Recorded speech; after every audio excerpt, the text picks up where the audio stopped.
वेदों में मनुष्य की दो प्रकार की वृत्तियां बताई गई है।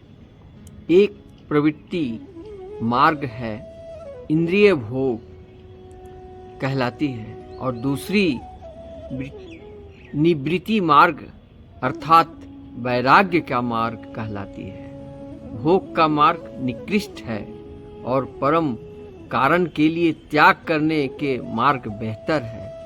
जीव का भौतिक जीवन एक तरह से वास्तविक जीवन की रुग्ण अवस्था है। वास्तविक जीवन में तो आध्यात्मिक अवस्था तथा ब्रह्मभूत अवस्था, जहाँ जीवन सनातन आनंदमय तथा ज्ञान से परिपूर्ण होता है।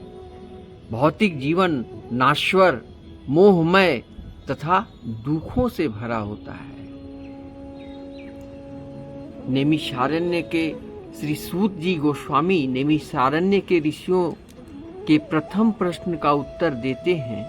ऋषियों ने अनुरोध किया था कि समस्त शास्त्रों का आवश्यक सार प्रस्तुत करें, जिससे पतित तात्मा, जो पापी आत्मा जन सामान्य उसे सरलता से ग्रहण कर सके।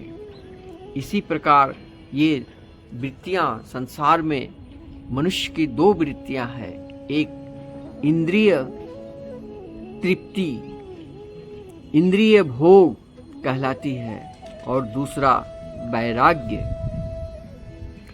वैराग्य का मतलब है आध्यात्मिक जीवन से, और इंद्रिय भोग का तात्पर्य है जो भौतिक युग से परिपूर्ण है। ये दो मार्ग हैं, दो रास्ते हैं, दो भोग हैं, दो वृत्तियां हैं प्रत्येक मनुष्य का, प्रत्येक जीवों का।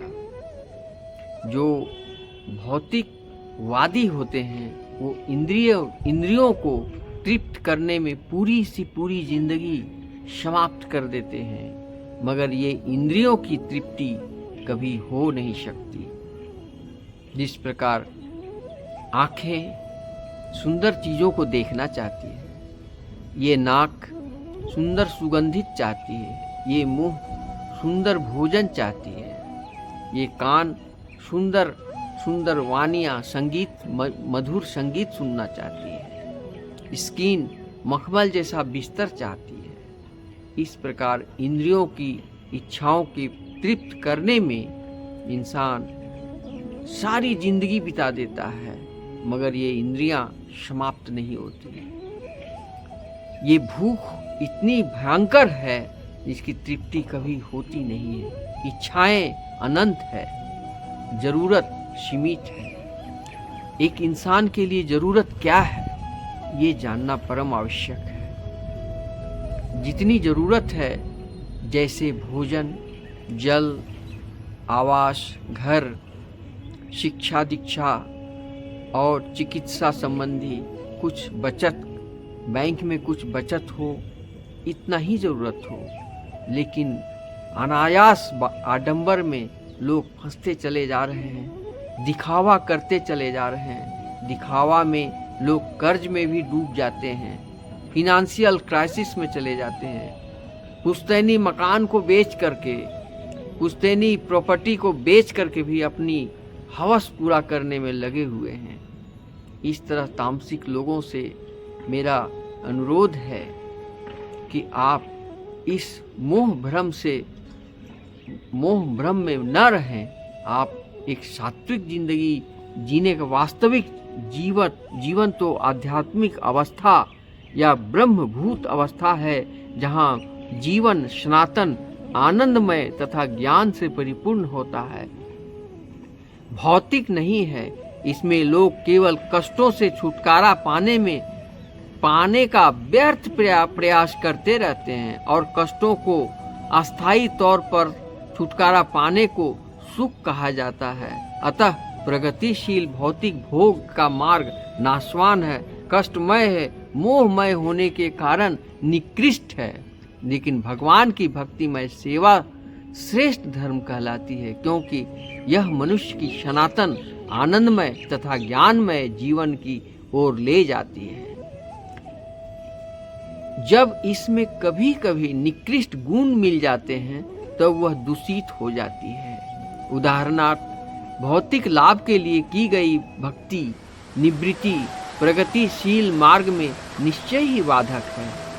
इस रुग्ण जीवन में सुख भोगने की अपेक्षा वैराग्य अंतिम लक्ष्य के लिए सर्वस्व का त्याग निसंदेह श्रेष्ठतर वृत्ति है। ऐसे सुख भोग से रोग के लक्षण केवल बढ़ते हैं और रोग की अवधि भी बढ़ जाती है। अतः भगवत बुद्धि भगवत भक्ति शुद्ध होनी चाहिए, अर्थात उसमें भौतिक सुख भोगने की रंज मात्र कामना नहीं होनी चाहिए। अतः मनुष्य को व्यर्थ की कामना, सकाम कर्म तथा तात्विक तर्क वितर्क से रहित भक्तिमय सेवा रूपी उच्च कोटि के कर्तव्य कर्म को स्वीकार करना चाहिए। सिर्फ इससे भगवत सेवा में मनुष्य को शाश्वत संतोष मिलेगा। हमने जानबूझकर धर्म को वृत्ति कहा है, क्योंकि धर्म शब्द का मूल अर्थ है जो किसी के अस्तित्व को धारण करता है। जीव के अस्तित्व का पालन होना भगवान श्री कृष्ण के साथ उसके सनातन संबंध के संदर्भ में अपने कार्यकलापों को समन्वित करने में निहित है। श्री कृष्ण समस्त जीवों के केंद्र बिंदु हैं और वे अन्य समस्त जीवों में या शाश्वत रूपों में सर्वाकर्षक व्यक्ति या सनातन रूप हैं। प्रत्येक जीव का आध्यात्मिक अस्तित्व में अपना एक शाश्वत रूप होता है और श्री कृष्ण उन सब के लिए शाश्वत आकर्षण है। श्री कृष्ण की ही परम पूर्ण है और अन्य सभी अनेक उनके ही अंश हैं। इनमें सेवक तथा सेव्य का संबंध है। यह संबंध दिव्य है और हमारे भौतिक जीवन के अनुभव से सर्वथा अलग है। सेवक और सेव्य का यह संबंध घनिष्ठता सर्वाधिक सौम्य रूप है। जिस प्रकार वक्ता भागवत कथा का जो वक्ता है वो वक्ता का भी उतना ही महत्व है, उससे कहीं ज्यादा श्रोता का संबंध है। जैसे भक्तिमय सेवा का विकास होता है वैसे ही मनुष्य की अनुभूति कर सकता है। हर व्यक्ति को यहाँ तक कि भौतिक अस्तित्व की इस वृद्ध अवस्था में भी भगवान की दिव्य भक्तिमय सेवा में प्रेम पूर्वक लगे रहना चाहिए।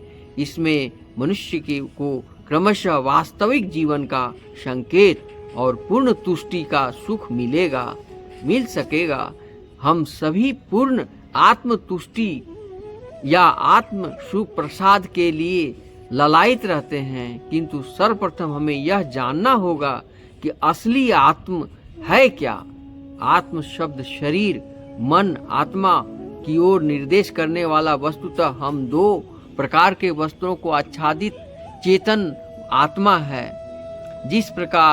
जिस तरह एक भद्र पुरुष अपना कोट तथा कमीज पहने रहता है, उसी तरह मैं यानी आत्मा शरीर इंद्रियों से युक्त स्थूल शरीर तथा मन बुद्धि एवं मिथ्या अहंकार से बने हुए सूक्ष्म शरीर से आच्छादित हूँ। मिथ्या अहंकार से आच्छादित व्यक्ति अपनी पहचान से शरीर से करता है। जब उससे पूछा जाता है कि वह कौन है तो वह उत्तर देता है कि मैं एक अमेरिकी हूँ, मैं भारतीय हूँ इत्यादि। किंतु ये शारीरिक उपाधियां हैं, ये उसकी असली पहचान नहीं है। वैदिक साहित्य में बताता है कि जब व्यक्ति सोचता है कि अहम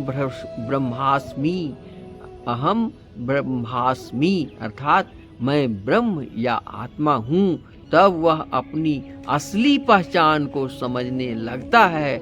इसलिए वेदांत सूत्र कहता है अथात्रो ब्रह्म जिज्ञासा। अब मनुष्य को आत्मा के विषय में जिज्ञासा करनी चाहिए। यह मनुष्य जीवन आत्मा के ज्ञान में उन्नति करने के लिए है और यह ज्ञान असली सुख की शुरुआत है। हर व्यक्ति सुख के लिए ललायित रहता है, हर समय चाहता है कि मैं और सुखी हो जाऊं और सुख के साधन जुटा लूं। वर्षों तक 100 वर्षों तक की सुख का साधन जुटाने में लगे रहते हैं, लेकिन उनको ये खबर नहीं है कि यहाँ पल की खबर नहीं है। पल भर में क्या से क्या हो सकता है। पृथ्वी, जल, अग्नि, वायु तथा आकाश एवं 3 सूक्ष्म भौतिक तत्वों मन, बुद्धि तथा मिथ्या अहंकार से आच्छादित है। भौतिकवादी मनुष्य अपनी पहचान इन तत्वों से करने के कारण शरीर के इन स्थूल तथा सूक्ष्म तत्वों से सुख की खोज करते हैं। दूसरे शब्दों में केवल इंद्रिय तृप्ति यानी शारीरिक सुख की खोज में रहते हैं, लगे रहते हैं। भौतिक जगत में हर व्यक्ति इसी सुख के लिए कठिन श्रम कर रहा है। कुछ लोग भौतिक इंद्रियों को तृप्त करके सुखी बनना चाहते हैं और कुछ लोग कला, कविता, दर्शन जैसे कार्यों में मन को तृप्त करके सुखी बनना चाहते हैं। किंतु न तो स्थूल है और न ही सूक्ष्म इंद्रिय तृप्ति हमें असली सुख प्रदान कर सकती है, क्योंकि असली सुख तो आत्मा का सुख होता है। और हम वास्तव में देखते हैं कि यद्यपि सारे जगत में लोग शारीरिक सुख अर्थात इंद्रिय तृप्ति पाने का प्रयत्न कर रहे हैं, किंतु वे सुखी नहीं हैं। वे सुखी नहीं हो सकते, क्योंकि सुख का मूलभूत तत्व अनुपस्थित है। मान लीजिए कि आपके पास एक अच्छा सा कोट है। यदि आप उस कोट को मात्र दिखावे के लिए इस्त्री करके सावधानी पूर्वक रख दें तो आप कभी सुखी नहीं होंगे। इस तरह अभी आप शरीर रूपी कोट की तृप्ति से सुख पाना चाहते हैं, किंतु यह संभव नहीं है। सुख तो केवल तभी मिलेगा जब आप आत्मा को सुखी बनाएंगे। या मान लीजिए कि आपके पास पिंजरे हैं, पिंजरे में एक कैद एक पक्षी है। यदि आप केवल पिंजरे को पालिश करें किंतु पक्षी को दाना न डालें तो पक्षी कभी भी सुखी नहीं होगा। इसी तरह भौतिक शरीर आत्मा का पिंजरा है, और यदि हम केवल शरीर की देख रेख करें तो आत्मा कभी सुखी नहीं होगा। अतः आध्यात्मिक ज्ञान की शुरुआत यह समझना है कि आत्मा शरीर तथा मन के भीतर कैद है, और शारीरिक आराम या मानसिक तुष्टि आत्मा को असली सुख कभी भी प्रदान नहीं कर सकेंगे। तो फिर आत्मा किस तरह सुखी हो सकता है? ये सवाल का जवाब है कि जैसा कि श्रीमद् भागवतम में इस श्लोक में बताया गया है कि आत्मा तभी हो सकता है जब परम धर्म के अनुसार रहे। धर्म का सामान्य अंग्रेजी अनुवाद रिलीजन होता है, किंतु जैसे कि पहले कहा जा चुका है तो उसका अधिक से अधिक अर्थ यह है कि वह जो मनुष्य के अस्तित्व को टिकाए रखता है या व्यक्ति का अनिवार्य गुण है। हर वस्तु का एक अनिवार्य गुण होता है। उदाहरणार्थ लाल मिर्च का अनिवार्य गुण तीखापन है। जब हम बाजार से लाल मिर्च खरीदने जाते हैं तो हम चखते हैं कि यह कितनी तीखी है। यदि तीखी नहीं होती तो हम उसे छोड़ देते हैं। अतः लाल मिर्च का धर्म है अत्यंत तीखा होना। इसी तरह चीनी का धर्म है मीठा होना। तो आत्मा का धर्म क्या है, ये जानिए। आत्मा का धर्म क्या है? आत्मा भौतिक प्रकृति द्वारा बंदी बनाए जाने पर शरीर के साथ अपनी झूठी पहचान के आधार पर विविध प्रकार के कृत्रिम धर्म का धारण करता है। किंतु हिंदू परिवार में जन्मा व्यक्ति कहेगा कि मैं हिंदू हूँ, मुस्लिम परिवार में जन्मा व्यक्ति कहेगा मैं मुसलमान हूँ, ईसाई परिवार में जन्मा व्यक्ति कहेगा मैं ईसाई हूँ। किंतु जैसा कि हमने पहले बता चुके हैं, जिस प्रकार गीता में बताया गया है कि किसी की असली पहचान आत्मा है। अहम ब्रह्मास्मि, मैं ब्रह्म हूँ, आत्मा हूँ। जब हम आध्यात्मिक समझ के उस स्तर पर पहुँचते हैं जहाँ हमारा अनिवार्य गुण स्पष्ट हो जाता है, जैसा कि यहाँ बताया गया है, स वै पूषांग परो धर्मो यतो भक्ति रक्षो क्षते जे आत्मा का सर्वोपरि धर्म ईश्वर की भक्तिमय सेवा करना ही है। यही हमारा अनिवार्य गुण है। हर व्यक्ति पहले से ही भक्त है, अपने देश का भक्त है, अपने समाज का भक्त है, अपने परिवार का भक्त है, अपनी पत्नी, अपने संतान, अपनी इंद्रियों का भक्त है। कोई यह नहीं कह सकता कि मैं किसी की सेवा नहीं करता। आपको सेवा करनी ही पड़ती है, क्योंकि आपका धर्म है। यदि किसी व्यक्ति के पास सेवा करने के लिए कोई नहीं होता तो वह बिल्ली या कुत्ता पालता है, उसकी सेवा करता है। अतः किसी की प्रेम पूर्वक सेवा करना हमारा अनिवार्य गुण है। किंतु जब हम असली बात को भूल जाते हैं, हम कुत्तों तथा बिल्लियों को न जाने कितनी वस्तुओं से प्रेम करते हैं, किंतु हम ईश्वर से प्रेम करने की अपेक्षा करते हैं। इसलिए हमें असली सुख नहीं मिल पाता। जब हम अपने प्रेम को उचित पात्र, अधोधक्ष, अधोक्षक या कृष्ण की ओर लगा देंगे, तब हम सुखी बनेंगे। धर्म का अर्थ रिलीजन के रूप में ग्रहण करने पर श्रीमद् भागवतम के इस श्लोक से हम समझ सकते हैं कि भगवान की दिव्य प्रेममयी सेवा करना ही धर्म का उच्चतम रूप है। नैमिषारण्य के मुनियों ने प्रश्न किया था कि धर्म का सर्वश्रेष्ठ रूप क्या है, जिसमें कोई भी व्यक्ति आध्यात्मिक मुक्ति तथा उन्नत हो सकता है। कुछ लोग कह सकते हैं कि हिंदू धर्म सर्वश्रेष्ठ है, कई लोग ईसाई को, कोई लोग मुस्लिम, कई लोग मुस्लिम धर्म को, कुछ लोग बौद्ध धर्म को अत्युत्तम कह सकते हैं। किंतु श्रीमद् भागवतम में हिंदू, ईसाई, मुस्लिम, बौद्ध धर्म की वकालत नहीं करता। वह सर्वश्रेष्ठ धर्म का सामान्य विवरण प्रस्तुत करता है। सर्वश्रेष्ठ धर्म वही है जो आपको भगवान अधोक्षक का भक्त बनने में समर्थ बनाता है। अधोक्षक पूर्ण पुरुषोत्तम परमेश्वर का संस्कृत नाम है। अधोक्षक शाब्दिक अर्थ है वे जो इंद्रिय अनुभूति के द्वारा प्राप्त हुए ज्ञान के माध्यम से उनको समझने के सारे प्रयासों को पराजित करते हैं या नीचे धकेलते हैं। ईश्वर का यह नाम अधो अक्षर उन मानसिक तर्कवादियों के लिए उत्तम है जो इस प्रकार की खोज करते हैं कि ईश्वर क्या है। अनेक ग्रंथ लिखते हैं, उनके अधोक्षक नाम कहा जाता है। आप भले ही हजारों वर्षों तक बताए तर्क करते जाइए, किंतु इस तरह से ईश्वर को आप कभी भी समझ नहीं सकेंगे। सामान्यतः लोग कहते हैं ईश्वर महान है, किंतु ये यह नहीं जानते कि ईश्वर कितने महान हैं। ईश्वर की महानता कृष्ण नाम से पूरी तरह से सूचित की जाती है। यदि आप ईश्वर शब्द की पूर्ण परिभाषा चाहते हैं तो केवल वह कृष्ण है, क्योंकि कृष्ण शब्द का अर्थ है सर्वाकर्षक। जब तक कोई सर्वाकर्षक न हो तब तक वह किसी तरह ईश्वर यानी सबसे महान हो सकता है। यदि कोई महान है तो वह है आकर्षक अवश्य होना चाहिए। उदाहरणार्थ जॉन रॉकफेलर तथा हेनरी फोर्ड महान व्यक्ति माने जाते थे, क्योंकि वे अत्यंत धनी थे। उनकी अपार संपत्ति ने उन्हें आकर्षक बना दिया था। अतः आकर्षण का एक गुण संपत्ति है। इसलिए ईश्वर अवश्य सर्वाधिक धनी व्यक्ति होने चाहिए। सुंदरता एक अन्य आकर्षक गुण है। अतः ईश्वर को सर्वाधिक सुंदर व्यक्ति होना चाहिए। कई लोग श्री कृष्ण को चित्र को देखकर मान जाते हैं कि उन्होंने ऐसे सुंदर व्यक्ति को कभी नहीं देखा।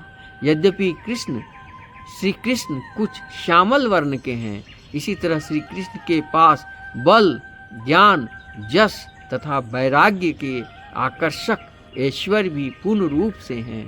क्योंकि अपार संपत्ति, सौंदर्य, बल, ज्ञान, यश तथा वैराग्य, यह 6 ऐश्वर्य उन्हें सर्वाकर्षक बनाते हैं। इसलिए ईश्वर कृष्ण नाम से जाने जाते हैं।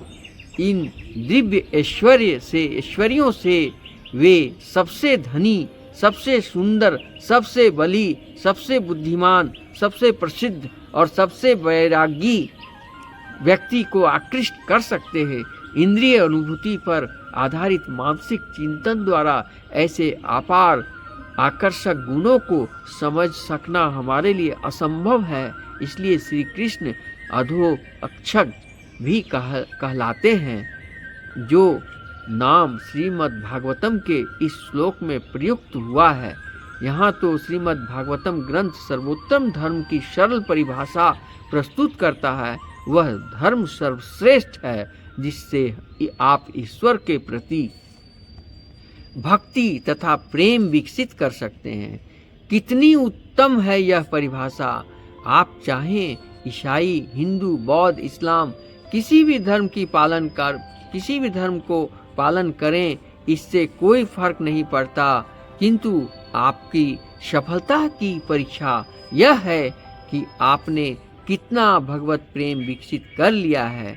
यदि आपने भगवत प्रेम का भाव विकसित कर लिया है तो आपने वास्तव में धार्मिक नियमों का पालन किया है।